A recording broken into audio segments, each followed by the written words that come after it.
Small pox, जो 100 साल पहले की सबसे खतरनाक बीमारी थी, आज हमने स्मॉल पॉक्स की वैक्सीन्स लगा के उसकी एपिडेमिक यानी महामारी को खत्म कर दिया। वैसे तो स्मॉल पॉक्स के ज्यादातर मरीज मर जाते थे, पर कुछ ऐसे भी थे जो जिंदा बच जाते थे। वो स्मॉल पॉक्स के प्रति रेजिस्टेंस अचीव कर लेते थे।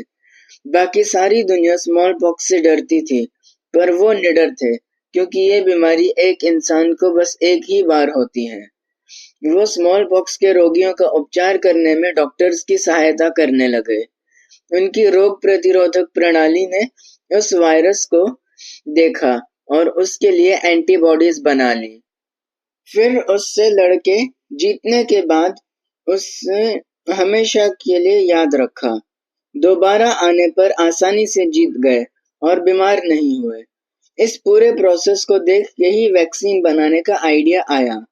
300 साल पहले एडवर्ड जेनर नाम के इंग्लैंड के एक फिजिशियन ने देखा कि काउपॉक्स से ठीक हुए लोगों को स्मॉल पॉक्स नहीं होता, क्योंकि काउपॉक्स का वायरस स्मॉल पॉक्स का रिश्तेदार था, तो उसी के जैसा था। गाय को लैटिन में वैका बोलते हैं और काउपॉक्स को वैक्सीनिया। इसी से वैक्सीनेशन शब्द का इजाद हुआ। वैक्सीन्स को बनाने के 5 तरीके होते हैं। नंबर 1, वायरुलेंट ऑर्गेनिज्म को मार के डालना। इसमें उस कीटाणु को मार के डाला जाता है ताकि शरीर को उसके बारे में पता चल जाए और हम बीमार भी ना हो। Number 2, live non virulent strain डालना।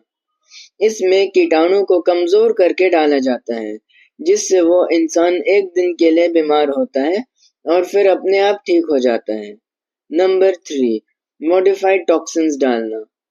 इसमें उन कीटाणुओं से निकलने वाले टॉक्सिन्स को कम मात्रा में या फिर उनको बदल के डाला जाता है।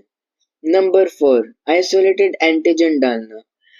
इसमें कीटाणु के सेल मेम्ब्रेन पे लगे एंटीजन को निकाल के डाला जाता है। नंबर 5, जेनेटिकली इंजीनियर्ड एंटीजेंस डालना। ये आधुनिक तरीका है जिसमें कीटाणु के जेनेटिक मटेरियल को किसी ऐसे सूक्ष्म जीवाणु में डाल दिया जाता है जो कोई बीमारी ना फैलाता हो। ये वैक्सीन लगा के हम बिना बीमार हुए अपनी रोग प्रतिरोधक क्षमता को बढ़ा सकते हैं। कई सारी वैक्सीन तो हमारे देश की सरकार द्वारा लगाई जाती हैं और जो नहीं लगाई जाती वो हमें अपने पैसों से लगानी चाहिए। मलेरिया इंसानों की एक घातक बीमारी है जिससे हर साल 30 करोड़ लोग संक्रमित होते हैं और 20 लाख लोग मर जाते हैं।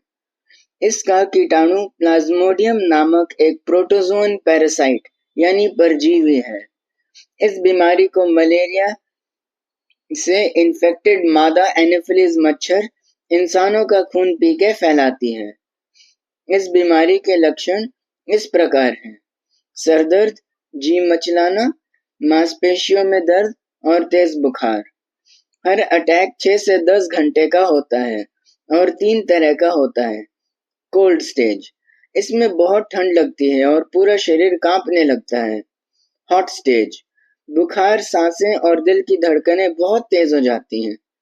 स्वेटिंग स्टेज, बहुत सारा पसीना आता है जिससे तापमान सामान्य हो जाता है।